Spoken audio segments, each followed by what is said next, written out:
First of all, sorry for my landslide layout, and because I got for many examples, but I think it's the best for this one. Okay, before I go, actually I want to talk a little bit further from what I said last class. So before I start to discuss this part, I just want to ask a very simple question, maybe a little bit personal. So did you ever see the movie in 1997, Titanic? Yes. Okay, great. So just imagine, just to recall, there is a scene, this one. You jump, I jump. If you were there, would you do the same thing? If your spouse, like your girlfriend or your boyfriend say, you jump, I jump, will you do so?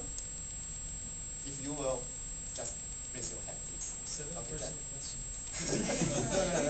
No. Okay, you can just give me, you can just give me the answer. Your part. So, would you jump if you were there? Just think about this question. This is just for the beginning question. Okay, so remember your answer. We'll go to the next. So in this class, I will go very quickly to review what I talked last time, the TV and time value of money, and then I will go to the further one, like my colleague, or then talk about the MPV. He talked very good, so I just want to go through that. And then I will discuss more further, and we'll see what that. And then we'll go into the topic, timing option. Maybe you know it or not. We will see in the following slides.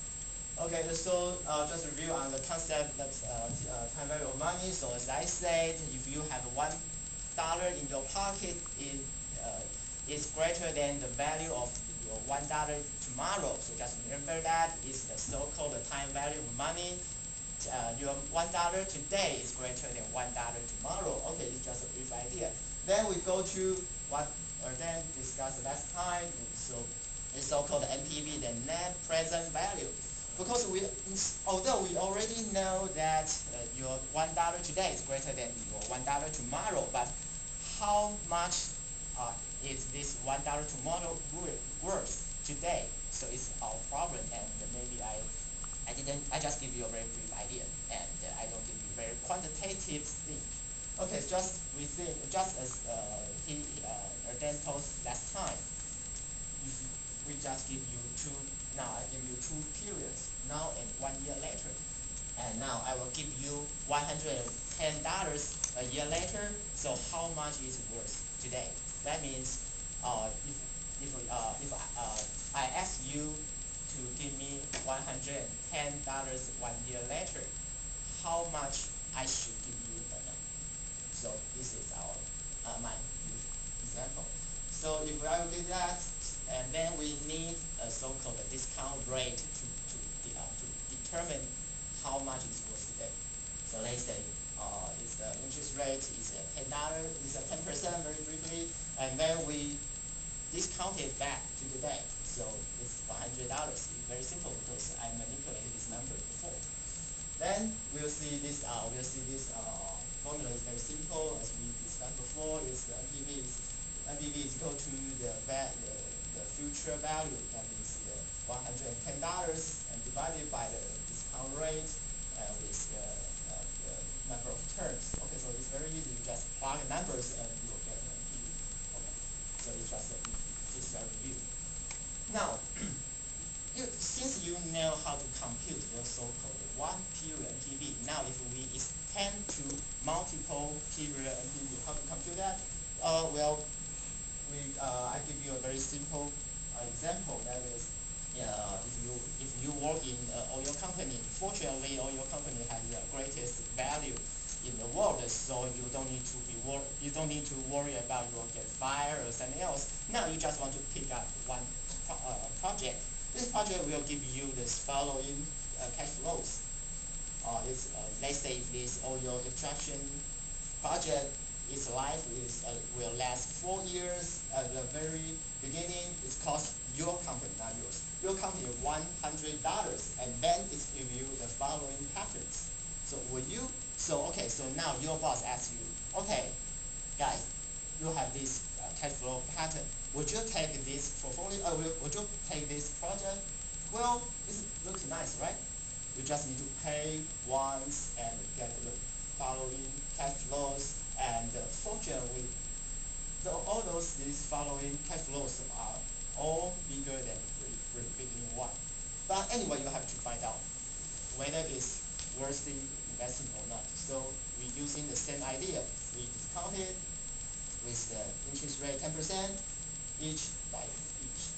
Now you just need to find out, use the formula to find out the NPV for each period. So you'll find out and you add them together, you'll get the NPV $300. And now it's very simple.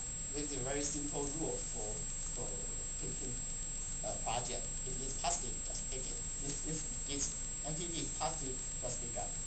So, of course, you can just compute that, but anyway, I manipulate. So it must be the right answer. Now, so okay, you'll see. You can tell your boss, all right, this project is quite good, so just take it, no problem. You make money, so you can pay me salary, so everyone's happy. Now, but unfortunately, this example has a very important, very crucial assumption. That is, you are very, very sure what will happen in the future. So let's assume that you get a crystal ball, so you know, okay, the next year you will get 110, and the following cash flows for sure. And you can forecast anything. You will know anything, but it's not real. In the real world, you never have a crystal ball, or you don't need to sit out here. You can just buy a lottery or buy stock in the stock market, so you can earn lots of money. Unfortunately, we don't have this ability. Maybe you have, but I don't. So we always not have the 100% to forecast what will happen in the future. So what as a reasonable guy, what we will do in a scientific way? So the statisticians tells us we can use the probability. So let's say so now your boss asks you, so what if the oil price is going high? Okay, so we'll see if the oil price is high, you will find out, okay, that's what we got, because we can drill, we can sell our oil, and make a positive NPV, so pick up it. But someday, your boss's colleague asks you, but if the oil price is not so high, it's low, what will happen? So, unfortunately, you will lose your money, because although you set out all the oil extraction things, you have to pay fees for extracting oil from the underground, but the price is too bad. So, but you cannot just stop it, because you will lose much more. So you have to work it. But if it were the case, you will make your company lose money. So its NPV is negative 500. Okay, so assume our world is relatively simple. So you may face these two scenarios. So in this case, how can we determine our NPV? So because your company is very rich, you hire a team of the geographics. So you find geologists. So you find out that, or you got the probability of 60% to get the high oil price, because the world is some countries are emerging, and their demand for oil is quite high. So you'll get 6% to get the high oil price scenario. But unfortunately, you still got 40% to get a low oil price. So in this case, then you can compute your so-called effective NPV, because it's a very simple mathematics. So you find out that your NPV is negative 20, then it's negative.